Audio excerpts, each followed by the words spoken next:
ગુજરાત વિધાનસભાનું ચોથું સત્ર 1 ફેબ્રુઆરીથી 29 ફેબ્રુઆરી સુધી ચાલશે। વિધાનસભા હવે ફિઝિકલમાંથી ડિજિટલ બની હોય। પ્રથમવાર ધારાસભ્યો પૂછશે ઓનલાઈન પ્રશ્નો। 2 ફેબ્રુઆરીના રોજ વિધાનસભામાં રજૂ થશે ગુજરાતનું બજેટ। ભારતના સંવિધાનના અનુચ્છેદ 174ના ખંડ 1ની મળેલી સત્તાની રૂએ માન્ય રાજ્યપાલ શ્રી આચાર્ય દેવવ્રતજીએ ગુજરાત વિધાનસભાના ચોથા સત્રનું આહવાન કર્યું છે। 1 ફેબ્રુઆરીથી 29મી ફેબ્રુઆરી દરમિયાન ગુજરાત વિધાનસભા ચાલશે। ખાસ કરીને કામકાજ માટેના જે દિવસો નક્કી કર્યા છે, રજાના દિવસો સિવાય, તે બધા દિવસોની અંદર કામકાજ અહીંયા ચાલશે। 2 દિવસ દરમિયાન 2 સત્ર, બાકી બધામાં એક સત્ર માટેનું અત્યારે હાલ આયોજન કરવામાં આવ્યું છે।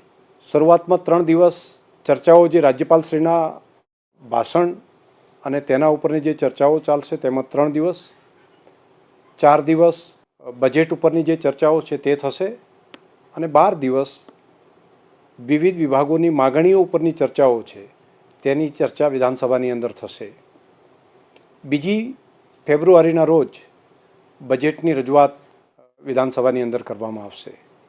આમ કુલ મિલાવીને વિધાનસભાના સત્રની શરૂઆત પૂરો ફેબ્રુઆરી મહિનો 1 થી 29મી દરમિયાન કામકાજના જે દિવસો છે તે દરમિયાન કામકાજ ચાલુ રહેશે।